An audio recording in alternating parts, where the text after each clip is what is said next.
Hi,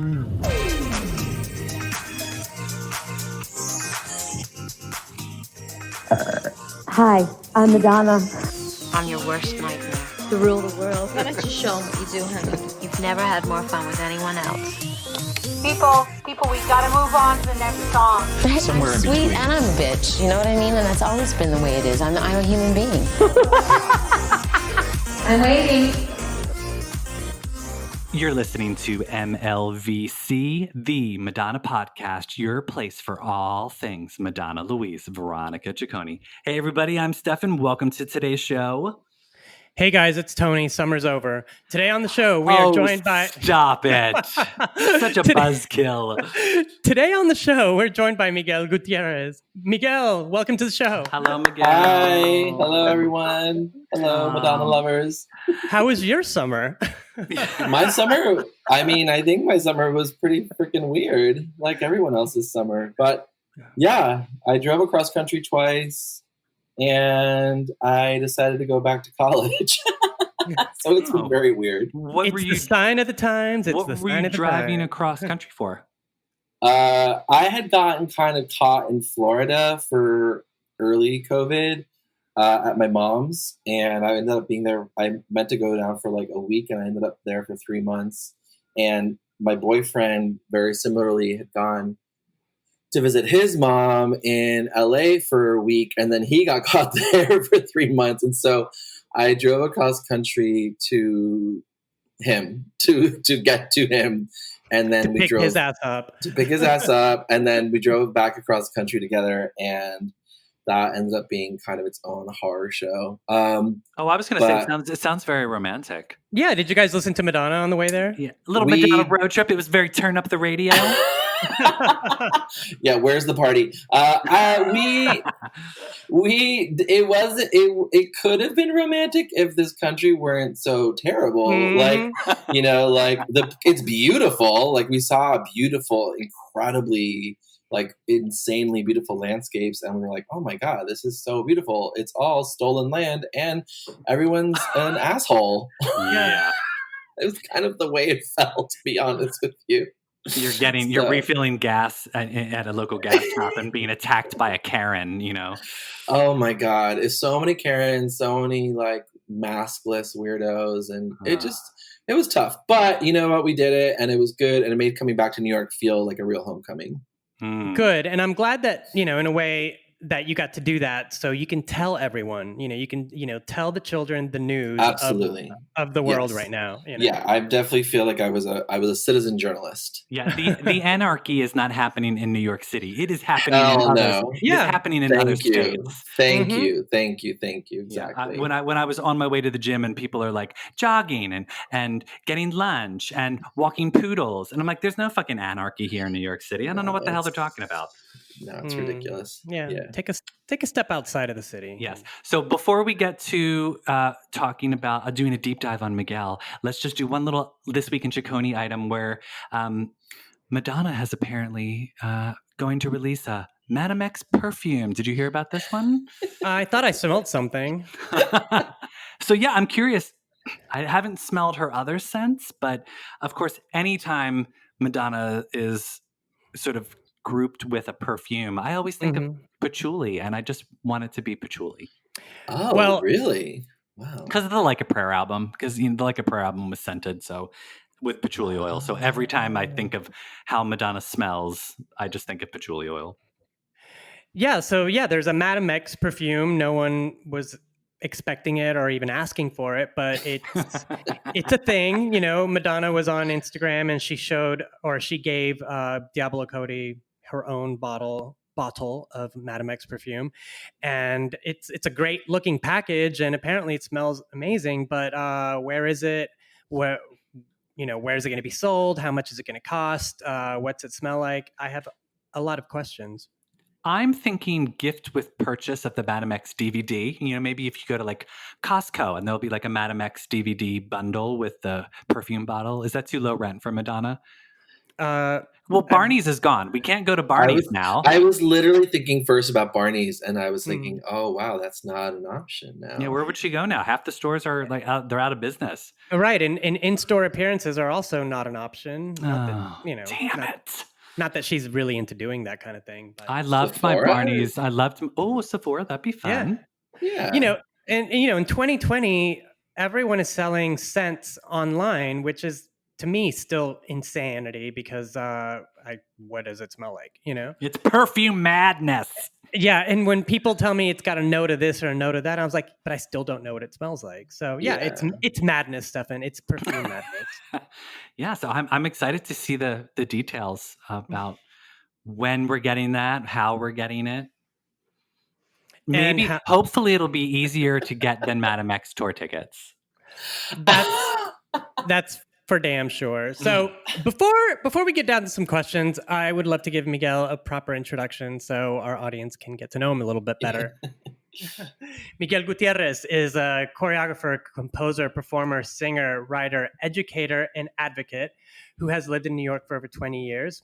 In recent years, he's been occupied with thinking about how he negotiates his queer Latinx identity within the traditions of the white avant-garde, no doubt informed by his recent cross-country trip around America. Exactly. Yeah. You know? His book, When You Rise Up, is available from 53rd State Press, and he's currently developing a new television program with his sister Margarita Gutierrez called Boca about his father's brain trauma and its effects on his immigrant family, which is a very timely subject. He's taught regularly at a variety of festivals and intensives, and he's been a visiting guest professor at several universities, including Yale, Brown, Carnegie Mellon, UCLA, Princeton, CalArts, NYU, Hunter College, and many more. He's also a Feldenkrais method practitioner, which means that he can break your back and fix it, and then fix it. And fix it. Yes.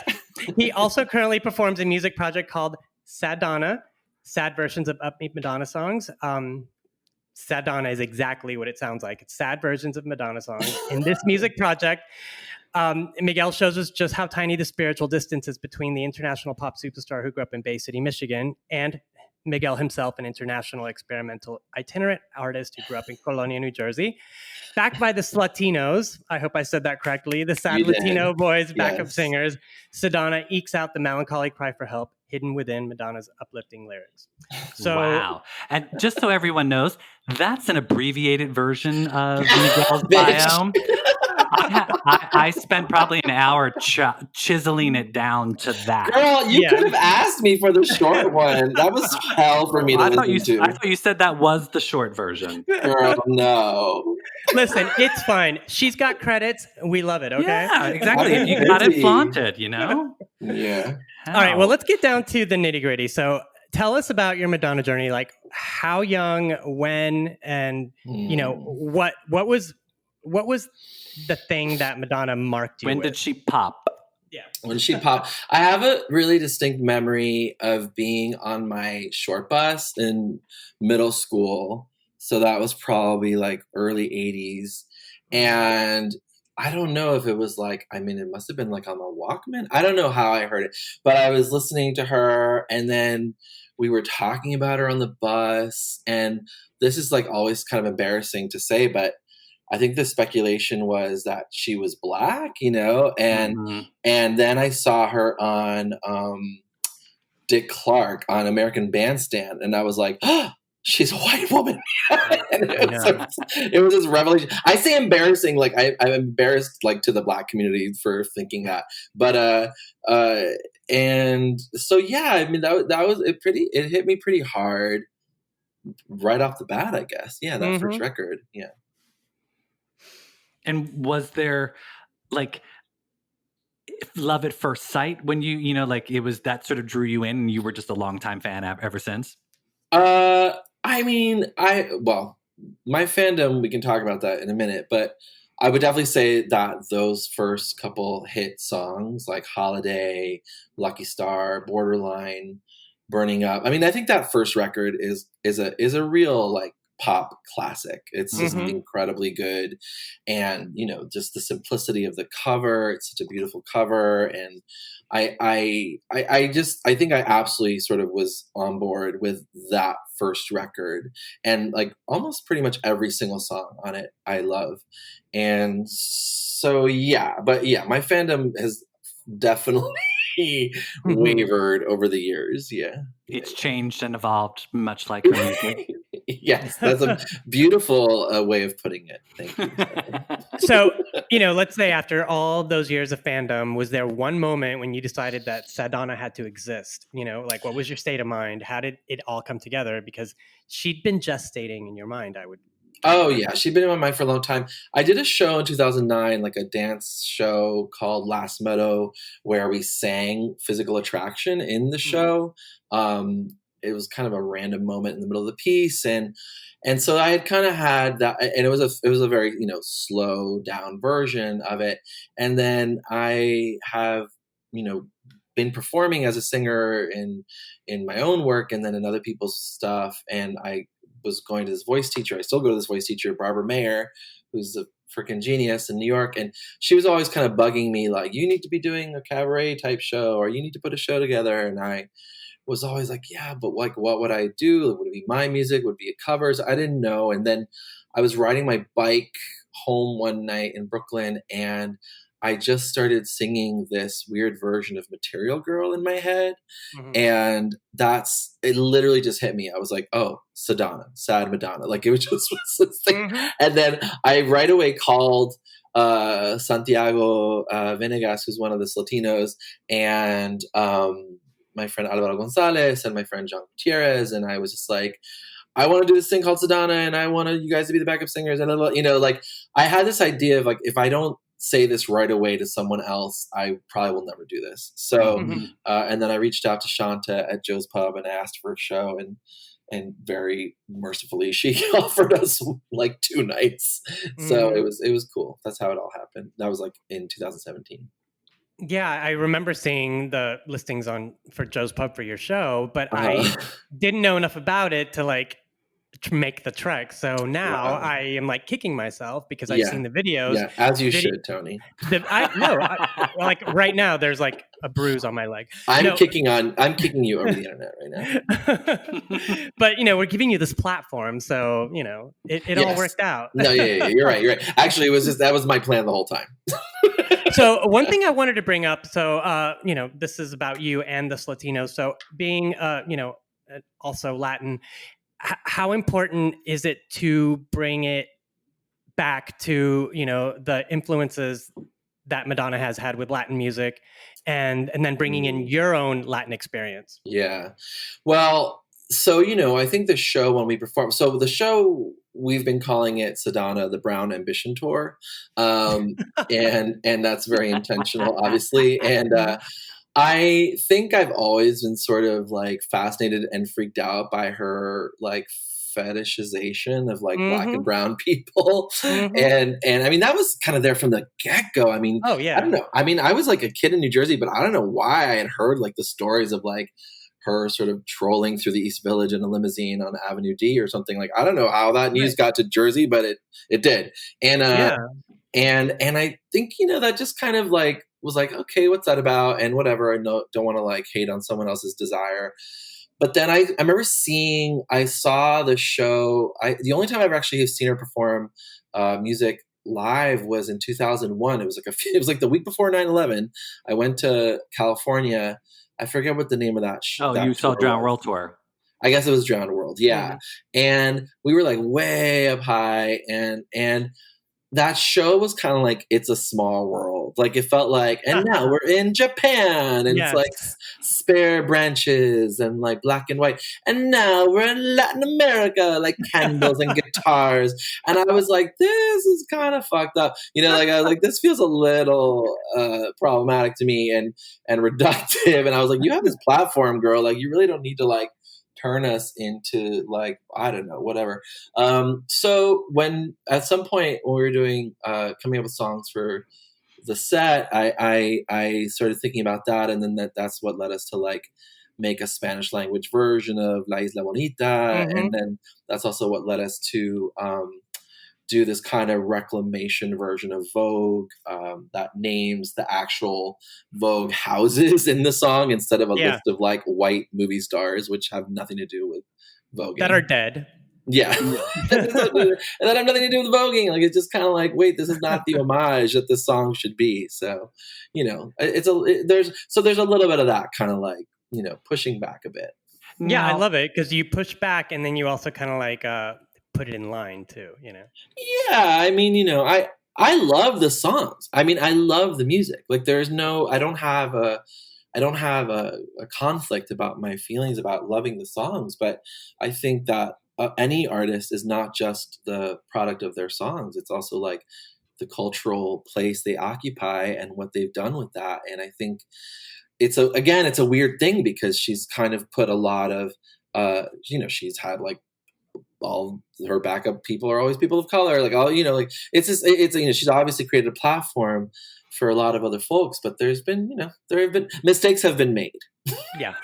Well, so I'm curious, as a white person, do you feel that she is culturally appropriating? Or because the way I've sort of looked at it, and this could just be white naivete, I've always felt like she's trying to give people opportunities that maybe other white artists are not giving people of color.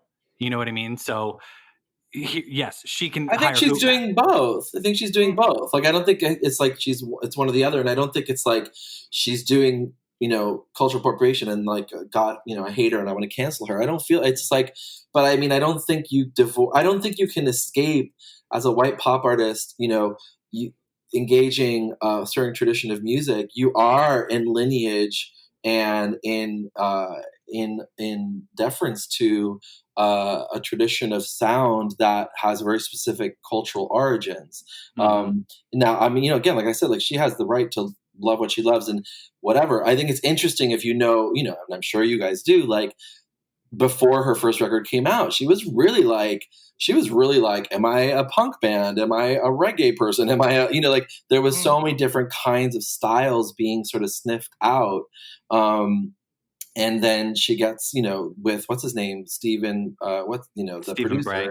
Yeah. And it's like, oh no, it's this sound. And then, you know, it can be housed in this particular kind of scene. And I don't think it was an accident actually that when I first heard her, I thought she was Black. I think that was very, you know, I don't think she walked into the studio and says like, I'm going to sound Black. I don't think she particularly does sound Black, but certainly the music, you know, the origin of that kind of music has those roots. So I don't, I don't see it as a nefarious move per se, but I think absolutely she has taken on those kind of characteristics. Yeah, sure. I mean, you mentioned Drowned World Tour being sort of like the, you know, all around the Benetton of tours. Oh my God, yeah. I do feel like maybe the like the Paradise Not For Me, or the whole like the Nothing Really Matters video where she's dressed in the kimono.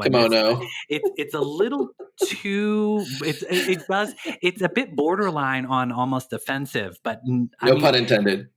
Yeah, seriously. We drop Madonna puns left and right, so feel free to drop as many as you'd like. And Stefan, meanwhile, I'm stuck in Sticky and Sweet with Leila Palatute, and I'm like, who brought the gypsies on stage? Yeah, I don't know. I mean, I remember when I saw, you know, when she performed Nothing Really Matters at the Grammys, I didn't think it looked offensive, but then again, I'm not Asian, so it wasn't directly offending me. You know, like for me, I thought, oh, this is fascinating. She's introducing us or opening our minds to a different world, and I like to think that that's the intention. But as people have pointed out, if you're not the heritage or the culture of the, you know, and the people that she's appropriating, you won't be offended. Yeah, I mean, we actually know that for that set piece, the Nothing Really Matters, she's very specifically mentioned, I think in Harper's Bazaar, where she had that whole Japanese editorial, that she read Memoirs of a Geisha and just stole the whole thing. Right. And you know, I mean, that was enough. That was all she needed. Was that? And, you know, and you know, she said that she figured it out. Japan. She got Japan down in that one book.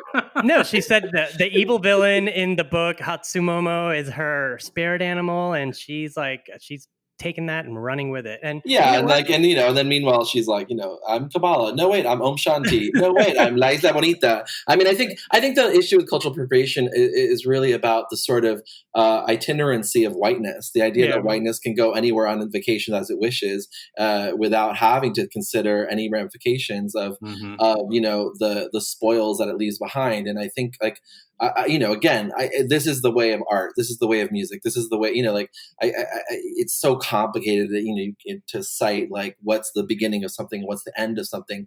But I do think it's not like an accident that those things are then tied to commerce and presentation. And as you say, like nothing really matters, like a visual lexicon that, both sort of, yes, maybe introduces something, but also reduces it at the same time. And so clarifies it. And at the end of the day, it doesn't matter because she's at the front of the line, So I think that's the problem when that happens in culture, is just like, who is this actually celebrating? Like, it's really just celebrating you. The person who's doing it. We're not actually like sitting here like learning about Japanese culture or learning about Sanskrit and its deep origins and like what I'm saying. So it's all that stuff. Like I'm not looking to Madonna to unpack that shit for me. Like I can go read a critical theory book if I want that. But I think that because she has access to the masses, it begs the question of like, what is the responsibility of that kind of role? Mm-hmm.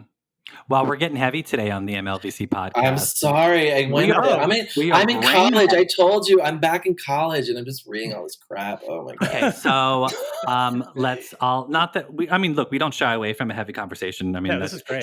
She brings it on in her career anyway. She loves it. How do you approach which songs of hers to cover? I'm curious. It's pretty instinctive. Like, it's just like the ones that feel, I mean, definitely the catalog leans early, because I think like kind of What? No Candy Shop? I know. Hard to believe. We have a moment from like one Hard Candy, I think, like in the version we do of Holiday. But kind of like post music, I just really lose interest. Like the catalog gets real rough for me. After Confessions on a Dance Floor? Oh, okay. No, Confessions. Okay, sorry. I always forget about Confessions on the Dance. No, I live for Confessions on the Dance Floor, and we do a couple songs from that. I would think MDNA would be rife for poking fun at, like Girl Gone Wild. I mean, a sad version of Girl Gone Wild. Come on. Yeah. It must be the Tanqueray. I'm about to go astray. Girl, she's singing it. She's singing it. I know. That is a beautiful couplet that does merit melancholic interpretation. But I cried when I first heard it. Yeah, that says more about you than it does about her. But I think that like Tony cries all the time. Tony cries at everything.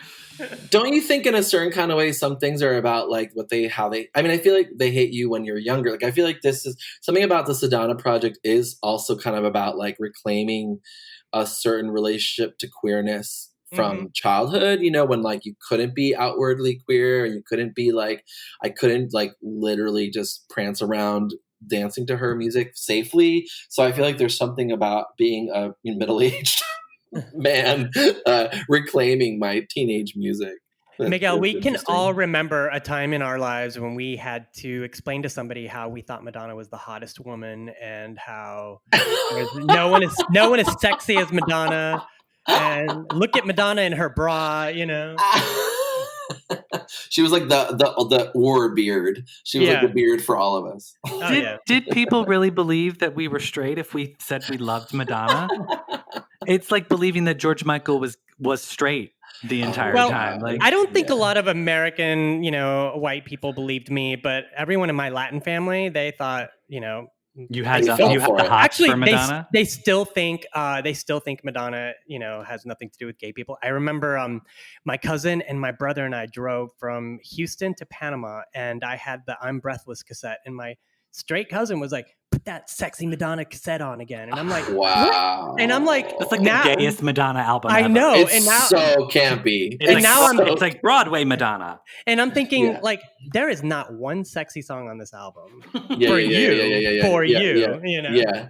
No, I mean, But yeah, when I came out to my sister and she was like, oh, finally. And I was like, oh, you knew? And she was like, Miguel, you have 4 posters of Marilyn Monroe, 2 posters of Madonna, Revlon ads, James Dean, and like, I don't know, like, you know, especially large Chrissy Turlington image. You know, it's like, she's like, I was like, oh.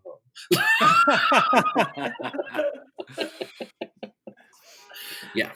Wait, so, Okay, Miguel. So how Go ahead. how does the process work for you to, like, when you land on a song, you're like, okay, we're gonna sing erotica, and how do you like go about? You don't just slow it down and sing it slowly. You have to arrange it in a different way to make it, because you God bless you, you're so talented and so amazing with the way that you arrange all of those songs. I know I worked at a School of Music for a year, and I know how the musicians had to like recompose certain things for different instruments and how challenging it can be to, like, you know, take a song that's so definitive and so like she stamps her songs so well, and that's why I think sometimes when you hear covers of Madonna song, they just don't work as well because she owns it so much. But I agree. Hearing your versions of it, like we're gonna play a part of your Dress You Up cover that you did, and for all of our listeners out there who, when you hear this, might hear some laughter occurring during it. That's because the Latinos are putting blonde wigs on while Miguel is performing. And if you haven't seen the video, we'll link out to it at some point. And it's brilliant and wonderful and funny.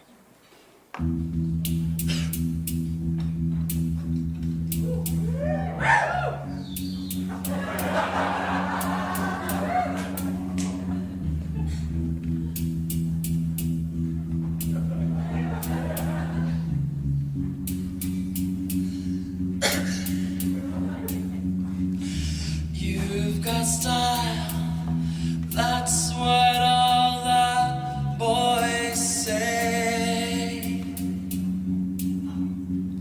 Satin sheets and luxury so fine. All your suits are custom made in London. I've got something that you'll really like. Gonna dress you up in my love. Gonna dress you up in my love. Feel the silky touch of my caresses. They will keep you looking so brand new. Let me cover you with velvet kisses. I'll create a look that's made for you. Gonna dress you up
your Dress You Up, the arrangement is so amazing. It's like, how do you do it?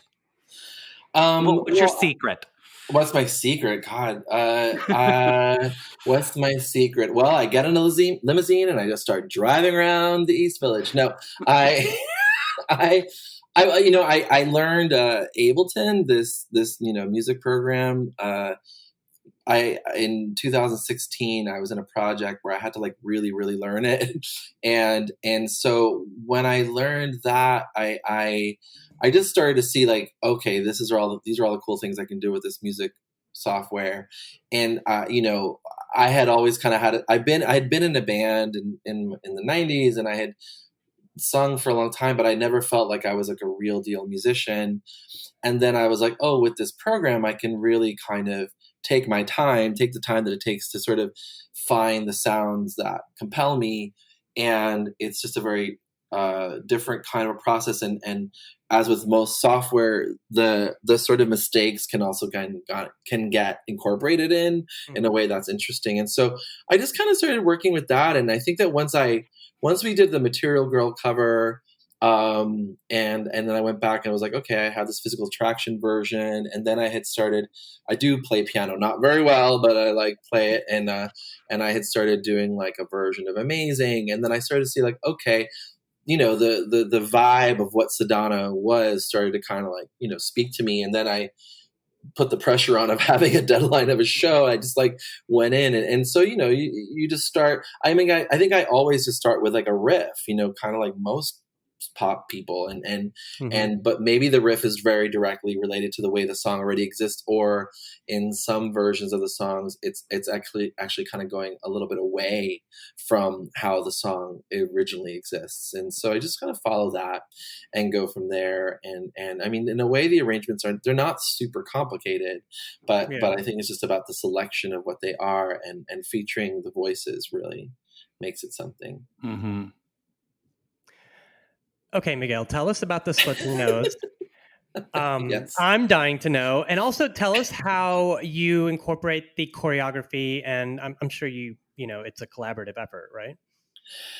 Yeah, I mean, it's not a lot of choreography. It's done. I'm thinking it's like, ballet Trocadero or something. No, it's not, girl. It's like get on the stools, get off the stools, dance around. It's very like interpretive dance. Hey, that's choreography at an Adele concert. I mean, so I'm sure somebody has to tell her, okay, get off the stool now. No. Go sit down. I'm not trying to minimize my own talents for sure. I'm just trying to say, like, compared to making a real dance piece, Sadonna is like the relief from that. So the Slatinos, it just was like, it felt very clear to me that, again, maybe in the vein of like the reclamation aspect, that it needed to be like an all Latinx backup group. And that was just also just fun for me. And it just was fun because they're all bilingual as I am. And so we could kind of play with that aspect because there is some Spanish, in the set. And then I think it was just through doing the show that like the Slatinos really started to become their own kind of little like fascination in the show. And I think also because, two of the three Slatinos are homosexual.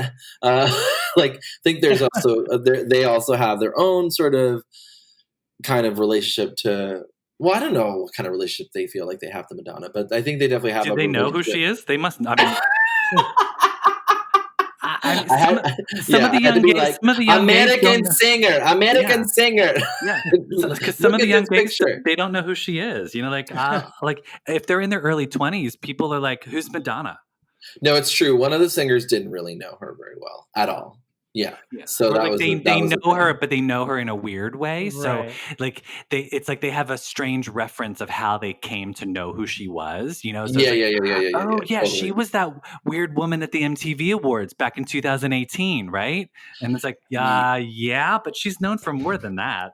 Well, Miguel, that being said, I'm Latin and bilingual. So whenever you decide to hold auditions for a new Latino, just Oh, let me Tony. know. Tony, I would Oh my love God, I to love see. it. Can you sing, Tony? Is that No. what's actually happening here? This is just like a long ass winded, a 30-minute audition. Yeah. Please. Surprise! Oh my God. Well, it is a casting couch process. So Right. we can discuss. Well, then Tony's even more interested. I mean, truth in advertising, it does say slut in the I title. mean, girl, there are some prerequisites. All right. Well, let's move over to Madonna's live performances. Yes. As a live performer, you mentioned that you did see her in Drowned World, but in all of the live performances that you've seen, whether live or on television or whatever, what are the ones that you've kind of like taken some inspiration from, or something that you've seen and said, no, I'm doing the complete opposite of that? That's such a good question. I don't know that I'm like taking inspiration necessarily from the live performances. I do think she's a beast, like she really goes for it, and she hasn't made it easy for herself in terms of live performance. Like I think she really delivers, and I think that's so maybe that's inspiring to me. I think it's also kind of how do I say this?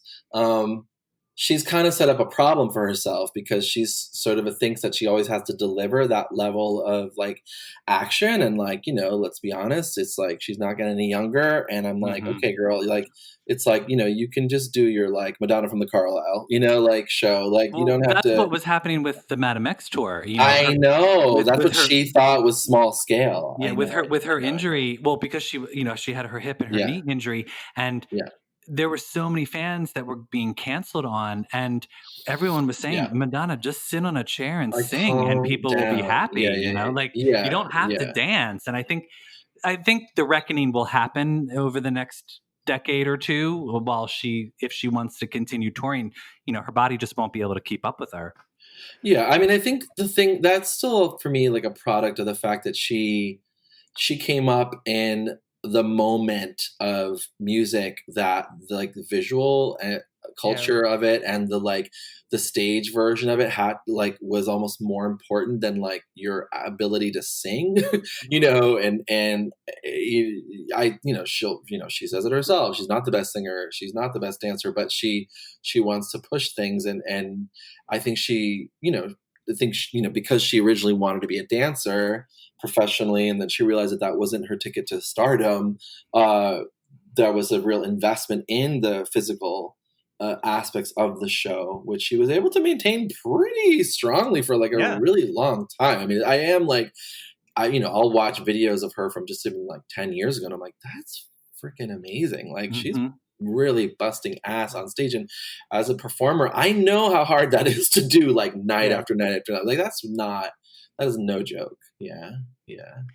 No, I know what you mean, though. I mean, she kind of does set herself up. She can't do deep knee squats anymore, even though it's a fan favorite. Yeah, no, I'm like, please do not squat. Like, even when I saw the freaking video for that Maluma song, I was like, girl, take that eye patch off. Like, you need both eyes. Like, you don't even know where, like, she looks really uncomfortable and awkward. And she's like, where's the person on my right or whatever, and I'm like, girl, if you took that eye patch off, you could see, like, it's not cute, so I definitely think she needs to rethink it. I think that's a perfect era for you to put on stage next time you do Sadonna is the Madonna X era. I mean, it's an easy prop. Can you and all the Latinos wearing an eye patch? It'll be super cute. We did do a bit in our last year in September. I think we did a little Madonna X bit where we wore eye patches. So, did you sing? No idea under the sun that we haven't already thought of. No, because I kind of can't. There's some good songs on that record. Listen to how you just said that. You just said that. You just said that like a person who's married to a wife beater who's like, he loves me sometimes. My God. He's a good person on Mondays. Like, no, it's not. It's a terrible record. Miguel, I mean, because you already mentioned that your impression of Drowned World was that it's a small world. I wonder what your impression of the Madame X album is in the same vein. I just can't listen to it. It just upsets me because I really do love the records through the 80s and the 90s, and then there were early aughts. I think are really beautiful records, and there's something that's being said through the record and through the sound of the record, and now it just all has a kind of aura of like, I want to just stay somehow relevant, but it just sounds very wooden. I mean, there was always a risk of it sounding wooden with her as a singer, as an interpreter. She's not like, she's not a chanteuse, like a jazz singer, and she never would be. But now it just feels just so caught up in that formulaic thing. I don't feel like she's in charge of the artistic vision in the way that I felt like she was, like with Ray of Light or with Confessions. Like, I just feel like those things have very complete sounds. Those records have very beautiful, of course, William Orbit, these very particular kinds of producers have a lot to do with that. But I really do believe she also had a lot to do with that, because I know she's very collaborative with who she's working with. But I feel like she went back to this kind of like, I don't know, catch-all, like, oh, fado singers, like Portuguese women, sure, like, I'm in Portugal, let me get Portuguese women, I'm like, oh no, it just feels very disorganized to me. No, I want to talk about your. She needs a dramaturg. Like, she needs a dramaturg is what I feel like. She just might get one, So I want to talk about your visuals, because I'm obsessed with that image. I think it's striking of you your face superimposed on the Like a Virgin album cover. I want to see more of those coming from you. But seriously though, what do you think is like the most enduring image from her iconography? And I'm pretty sure it's from the first half of her career, because that's when it really like hit you in the face. Yeah, I think the True Blue look is pretty iconic. The for me, and this is so dumb, but like even in Papa Don't Preach, like her having her hair down and then having it up in the dance sequences, even though her hair is really short, like that just really did something to me when I was a kid. Yeah. The sex book, my boyfriend gave me the sex book for Christmas, which was like such a sweet thing that he did that. And I remember, I hadn't seen that book in a really long time, and I was like, wow, she just looks amazing in this era, just so hot. And then like the image of her, hailing a ride on the side of the highway naked. I think that one's such a great, this kind of very like full on, Italian diva thing that she really took. I think those are some really standout moments for me. And then of course the cone bras, right? The whole like Vogue, Jean-Paul Gaultier thing. So she knew what she was doing, visually. Absolutely. Do you not think she's doing as amazing visuals these days? Stefan, you're really trying to like put me on the line here. You're like really, you're really no. I'm not fighting. I'm just trying to say, like, without being like, we're not trying to be ageist here. And that was a leading question, though. Do you really think she's not? Well, because I happen to do I feel is that some of the maybe the music videos or the maybe the campaigns, the photo shoots that she's done aren't maybe as iconic as in the past. But I think in the past, she was being told what to do and going ahead with it. And I think now she's being more in control of her own image and having more say with it. And so I think she was probably always in control. I think she's actually overly in control now. I think she's paranoid. She seems like a very paranoid, often quite lonely person. Like when I follow her on Instagram, I was kind of like, oh man, girl, like what is going on? Like, who are your friends?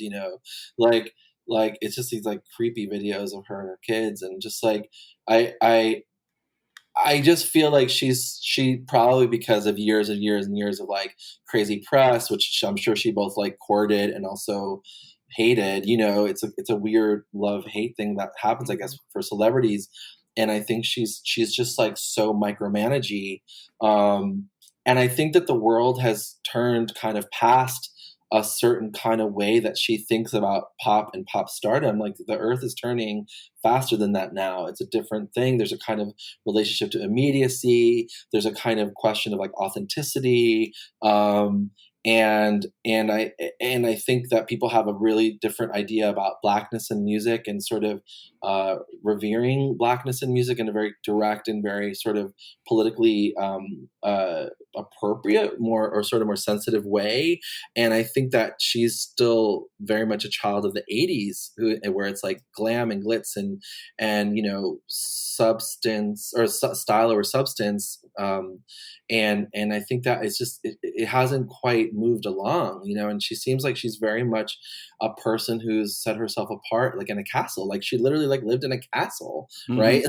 And I think you can see it. Like it feels evident to me in the sound, and it feels evident to me in her public persona, where it's like that kind of remove, which is both a function of celebrity, but also her particular take on it. I mean, I don't know her. Like maybe in person she'd have a very different kind of read, but certainly from the way she puts herself out there and like the speech she gave at the, the women in music thing. And like, I'm just like, she seems like someone who's really like, sees herself as beleaguered or like the put upon person, when I'm like, girl, you've been like the dominant star, like you are not the victim of this world or of this industry or whatever. You're still making money on this stuff, so but I think she feels very put upon. And I just think that's very evident in the work now, and that's why it doesn't feel I mean, I do think there's a lot of, like even like that song, like Joan of Arc, like I think there's like God, like girl, really, like, comparing yourself to like a martyr. Like, I don't know that you're, she says like, I'm not Joan of Arc, but it's like, yeah, girl, you're not Joan of Arc, like you're not, but I think there is this identification with a certain kind of like, no one gets me, no one understands me. And I'm like, how could they? You're in a castle. Yeah, no, I agree with that last part. It's touch me, don't touch me. Look at me, don't look at me. Yeah, and I feel like it comes across in the music. And that's why it doesn't feel as connected to something for me now. That's an interesting. I like. Yeah. I always like to have a healthy debate on new Madonna versus old Madonna. And no, I mean, basically, it's hard to be in love with a masterpiece. It is. Okay, Miguel. Wait. Okay, so speaking of not old Madonna, classic vintage Madonna. Yes. Tell our listeners about the Madonna SNL after party story that I've heard you. Oh yeah, I don't know this. Oh my goddess! Yeah. So just to set the scene, this is when Madonna performed "Fever" and "Bad Girl" on back for the erotica album, early '90s. Yeah. So it was like 1992, 93. I was going to school in New York, and I had like transferred from one college to another, and this person from my previous college, when he graduated, his job was to organize the after parties for SNL. And so the show that Madonna was on, he was like, okay, you're gonna, I want, you guys can all come to the after party. And we were like, oh my God, it's amazing. Like, we're gonna go to the after party and we're gonna like meet Madonna, and it's gonna be like, we're gonna become best friends with her, and it's gonna be amazing, And so we go, and I was at the Paramount Hotel in New York, which was whatever, like the hot, there's always like a hot new something in New York, right? And then it was like on the balcony level or mezzanine level, and it was just like this cramped ass lounge, and I remember just being like, oh, this is like this hot new thing. It's like shove a bunch of couches and like some cool light, like I just felt so whatever to me in a certain kind of way, and I'm like, we're in a hotel, this is not, and so there she was seated at her table with like Ingrid Casares and her posse, and so we like plan ourselves at the table next to her and just stare at her, and then we're like, wait, what happens now? Like nothing can really happen now. Like she's like surrounded by her people. Like we're not gonna like walk up to her and be like, so what are you up to? Hi, so Madonna. Yeah, hey girl. You were really great. You're really great. I love Bad Girl. Yeah. I mean, you could have told her that I come from the future, and this is probably going to be the last time you have a really, really good live vocal performance. 27 years from now, I'll be trash talking you on a podcast about you. Yeah, I'm like, heed me, woman. No, I don't. That being said, though, that performance of Bad Girl is legendary. It's so good. It's legendary, and I use it in Sadonna. We use it while I'm telling a story about that particular incident, and then also about a heartbreak I had. I play the video of her singing that, but like slowed down, and it plays over the piano as I'm singing "Amazing," because I do remember feeling very struck by that performance. But yeah, at the end of the day, like nothing really happened, and then as we were leaving, Tatiana von Furstenberg, Diane von Furstenberg's daughter, who was nude in the sex book. Who was nude in the sex book and who I had gone to school with at the previous college that I'd gone to. She sees me, and it was this really awkward thing because I used to run into her in the city, and I had never was friends with her in school. I don't know why suddenly she thought we were friends, but she was like, "Oh my God, hi," you know, and I was like, "Hey, Tatiana," you know, and she's like, "Oh my God, we have to hang out." I was like, "Why? Like, why would we hang out? Like, literally have nothing in common. You're like crazy wealthy, and I'm just like eating, you know, corn chowder and trying to learn how to dance." And she was nude in the sex book. And she was nude in the sex book, and so and she was like, "Call me. I'm at the Carlisle." So yeah, it was weird. Was she with Madonna? She was at Madonna's table. Yeah, sure. Oh, so she's saying this right while Madonna's next to her. Yeah, but Madonna wasn't looking at me. Madonna was not paying no attention to me. She's probably like, "Tati, let's go." Tati, I love that you called her Tati, that you knew that her name was Tati. Yes, which is also the name of the perfume, right? But what does that perfume smell like? It's DVF. I don't know. It smells like privilege. I mean, because it's just... It smells like a shuttered boutique in the meatpacking district, circa 2020. Boutique is still open, Tony. DVF is still there. I walk by it all the time. It smells like inherited wealth. Smells like nepotism. Yeah. I will say one last thing about it. Just one last thing. Yeah. I will say, and this is, again, not trying to be shady. Oh, here we go. No. Oh my God, Stefan. I know. I love Stefan. You're literally like her handler, her bodyguard. I'm like scared. I'm glad we're not in the same room because I feel like you'd just be like hitting me back, like, get away from her, get away from her. But I remember seeing her eyes and she had crow's feet. And I just remember being like, wow, she has crow's feet. Like, I remember just being like, wow. Madonna's real. Well, Miguel, she's real. I got news for you. Those crow's feet are gone. Girl, they're today's podcast is brought to you by MDNA Skincare. Get rid of your crow's feet.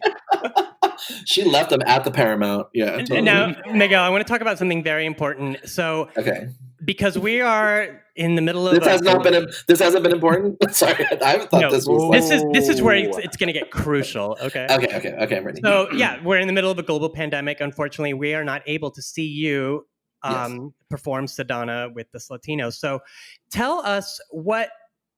Just kind of like encapsulate what a show is like, and when can we look forward to seeing Sadonna once we are able to gather and enjoy live performance again?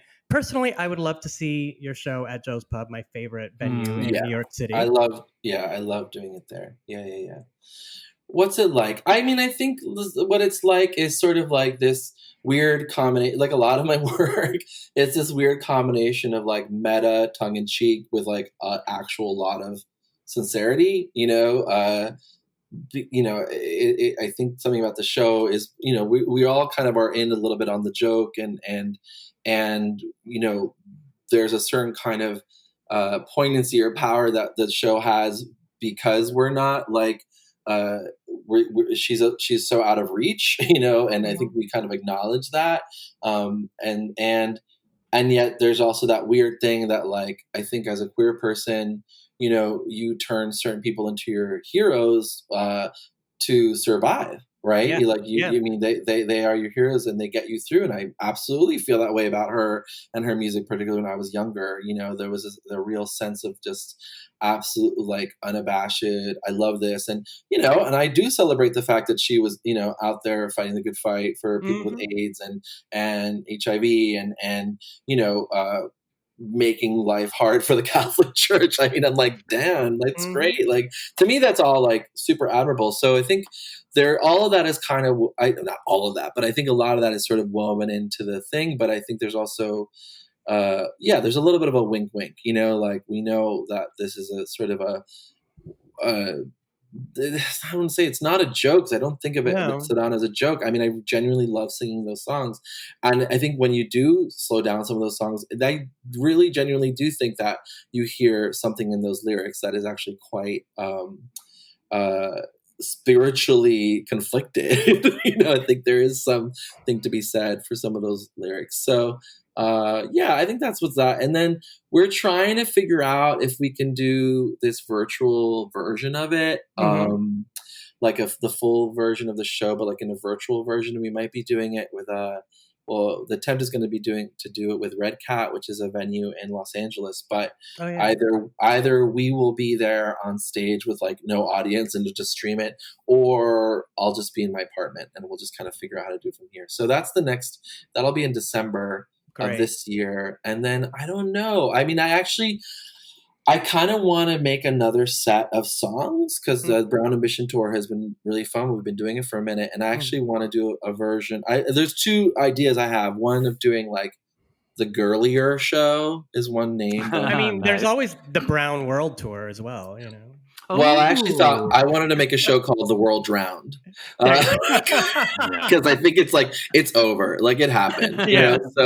So I think it's like the apocalyptic Sadonna, or post-apocalyptic Sadonna. So those are both things that are in my head, but you know, it really has to do with like how much time I have when I'm not doing homework now. So yeah, you mean you don't only do this? Shockingly, no. I know, considering how incredibly articulate I've been about it. Tell us quickly how the world of academia meets the world of cabaret / performance art. Oh man, Ashevitz. How does it meet? I don't know that it totally does. I mean, I never finished college, so it's like that's so funny. That whole time of my life, I was in New York, and then I left school to start dancing professionally, and I never finished college. And then when COVID hit, I was kind of like, well, what the hell am I going to do? Like all my gigs are gone. And then my sister was like, well, why don't you just try to finally finish your degree? And I was like, it's a great idea. So I'm back in school. And so I'm like reading all this crazy academic stuff, which is great, actually. I really like doing that. And then what's really weird about it is like, you know, I feel like in a way I finished my degree on the stage, you know, like I spent the last 27 years of my life having this kind of career and, you know, quote unquote, learning things in the real world. And then it is definitely weird to go and like read books about performance and performativity. And you're like, sure, whatever. But like when's rehearsal, you know, like, it's like, I you know, part of me loves it. I love, you know, being stimulated in that way. And then there's another part of me. It's like, you know, making shows is just a whole other beast, you know, entirely. It has nothing to do with like some stupid theory that you write a paper about. So I don't know. I'm still trying to figure that out. I want my work like to be stimulating, absolutely, and I like it to be challenging for sure too. I think Sadonna, like I said, is the reprieve from that. Sadonna is the thing that I do that's just like purely about pleasure. Like, you know, my dance shows are definitely more challenging and sometimes just like more like off-putting or weird for people to look at. But Sadonna is meant to be the, you know, you laugh in the moment, you cry in the moment. So kind of gig. Yeah. Well, we can't wait to see Sadonna in December. Thanks. So you'll have to let us know. Please let us know when all of that is going down, and we will promote that. Absolutely. And let all of our listeners know. So Stefan, I think it's time for my favorite part of the podcast. Yes, I think it might be that time. All right. So as our listeners know, whenever we have a guest on the show, we like to do a little thing we call the lightning round, which is just meant to be something quick and off the cuff. It is wherever you're at in your Madonna journey today. But as we've already heard, you're probably stuck in the 80s. So we're expecting some 80s if you made it to now, if you made it to like minute 55, you definitely are from you're still with us. Okay. So favorite fast, i.e. dance Madonna song. Fast Madonna song. Favorite fast Madonna song. Celebrate.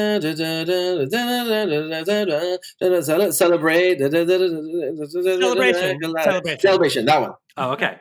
I was like, what song? Celebrate. I know. Sorry, I couldn't get there, bro. You threw me. I was like, what 80s song is this? And it's it's a 2000 song. So I know. Favorite ballad Madonna song? Oof. The ballads are kind of tough for me. I always kind of skip over them. But probably Crazy for You. Yeah. Oh, yeah, good. Classic. Yeah, very classic. Favorite Madonna music video? Oof. Favorite Madonna music video? Probably Express Yourself, because the guys are so hot. Aren't they? I think that's what made me gay. I swear to God. Yeah. They're working, you guys. They're like hard at work. They're busy building. Yeah. Yes, Favorite. Okay, so you've only been to one, so hopefully you've seen the others. Favorite Madonna tour? The clips of it that I've seen, I think I probably would have really loved to have seen the Girly Show live, because it just looks like it's so queer. Yeah. And it's kind of like when she's giving you kind of like 90s dyke, which is hot. Yeah. Favorite Madonna look, and it can come from a video, a photo shoot, a tour, wherever. Whatever. It might be 90s dyke, actually. 90s dyke is really, really good. I do love Ray of Light when she's all cabaled out and she's like, look at my natural hair and I just had a kid, and I'm like, like whatever. I think it's a really beautiful moment. But then I also do love the brown hair like a prayer moment. It's so pretty. Earthy Madonna. Mm-hmm. Absolutely. Yeah. Nice. Very good. Well, guys, we want to thank everyone for listening to our episode this week. Also wanted to give a shout out to 2 other Madonna podcasts that if you haven't listened to, you should totally check out. There's Inside the Groove with Edward Russell, and Edward is, he's like a music producer and he breaks it down, track by track, and he does things that I don't even understand, but it's great. And he has a great voice and he really takes you through it. So if you want to, get into Inside the Groove, you should do that. And then there's the Immaculate podcast, and it's Justin and Steve, and I don't think they're currently creating new episodes, but they've got a whole back catalog, and they're sweet guys and they've got a lot to say, so check them out as well.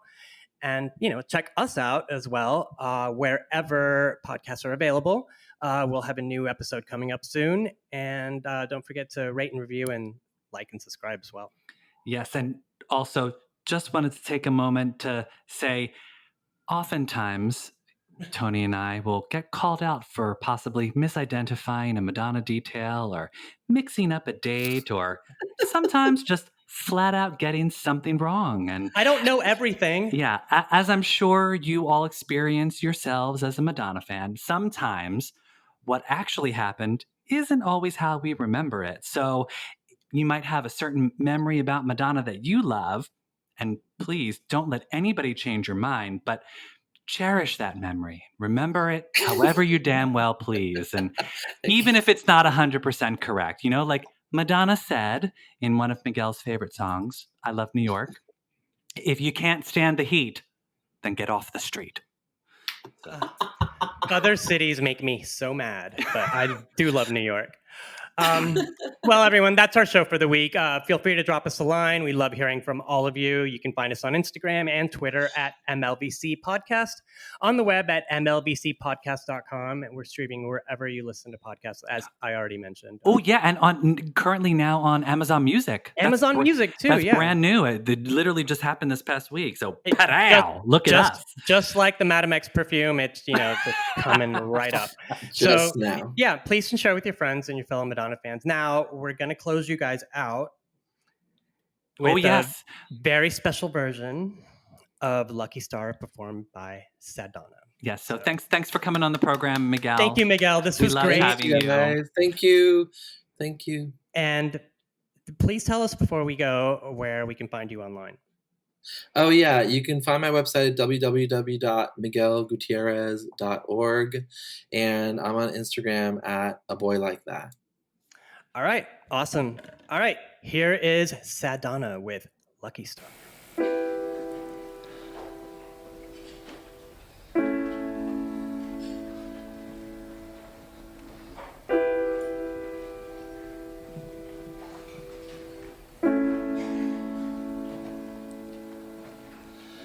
You must be my lucky star. 'Cause you shine on me wherever you are.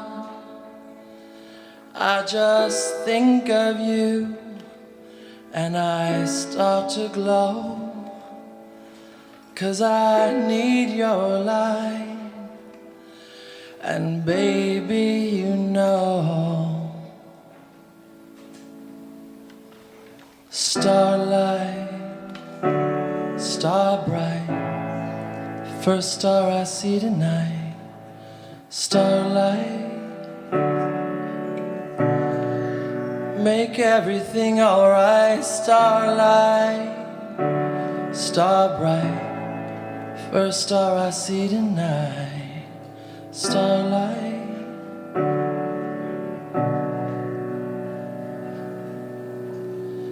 you must be my lucky star.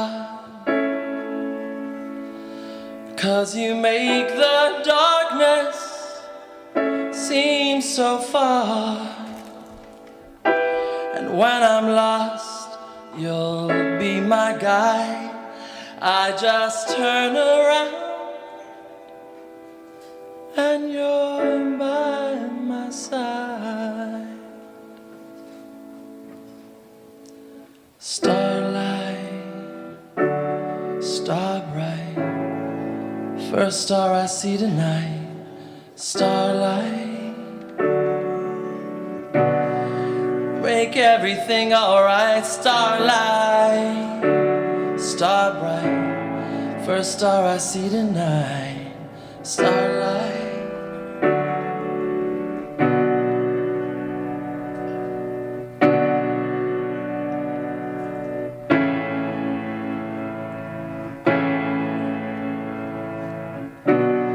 come on, shine your heavenly body tonight. 'Cause I know you're gonna make everything alright.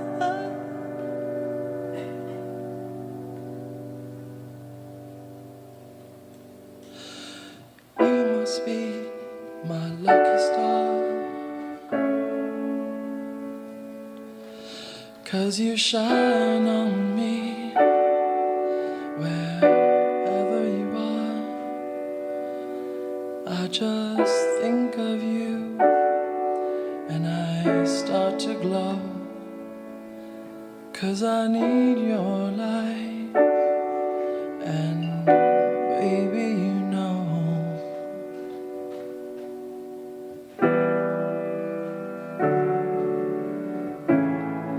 starlight, star bright,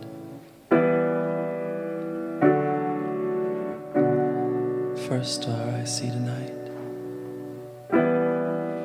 I wish I may, I wish I may.